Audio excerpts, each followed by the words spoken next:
Nitwa Kwizera. Donald Trump, umwe mu bakandida bari guhatanira umwanya wo kuba perezida muri Amerika, yatangaje ko yatsinze amatora atararangira, ariko ntabwo ari byo kuko bigaragara ko Joe Biden ashobora kumutsinda nk'uko bigaragazwa n'amajwi y'abatoye.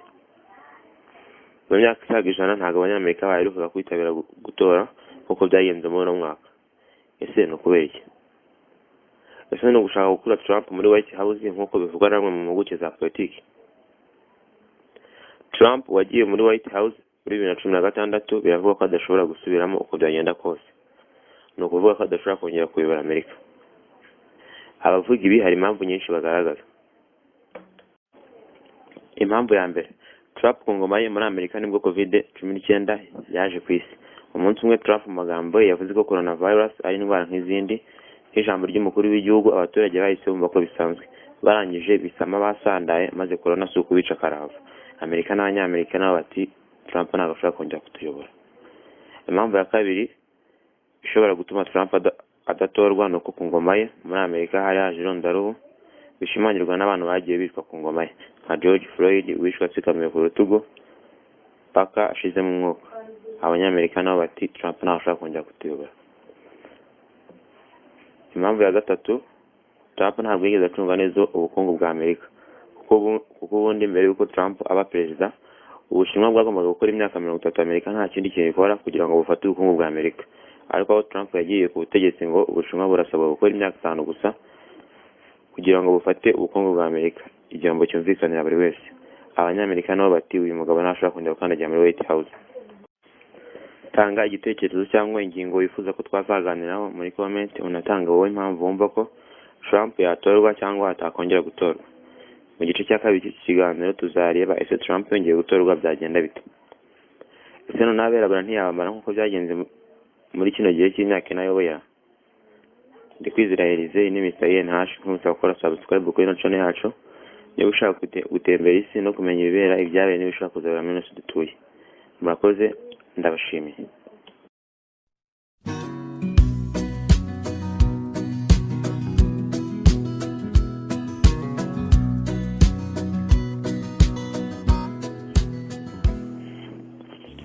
Furniture Outlet Company Limited. Iyi ni isoko y'isuku, umucyuka w'umuryango wamenye Furniture Outlet Company Limited. Ahakorerwa ibiryoheye ijisho, biramba, bitanga umunezero ku babiribye n'abitunze. Kugeza aho gukorana akifuza kwagaruka kenshi. Shimiye Furniture Outlet Company Limited yavuze iti nta mpamvu yo kujya imahanga. Nimahera hafi intebe z'uruhu runoze, amabara ajyanye n'amahitamo yawe.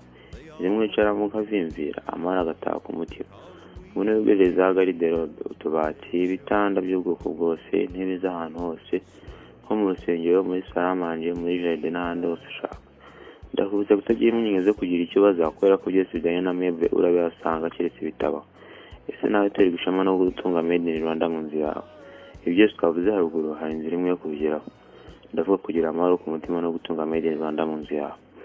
No gufata telefone yawe ugahamagara cyangwa ukatwandikira kuri WhatsApp kuri 0788 cyangwa twandikira kuri email yacu ariyo harimana325@gmail.com cyangwa kadusura aho dukorera mu Gakinjiro. Nimuze muri isanga.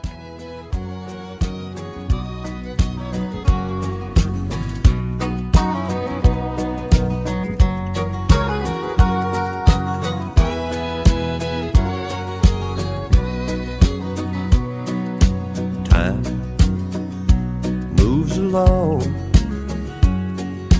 Honey, we just keep on keeping on,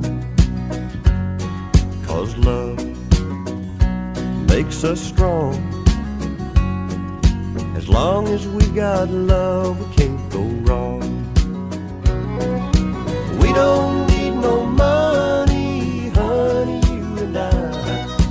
What we've got together, money just can't buy. There's plenty of. I got you, you got me.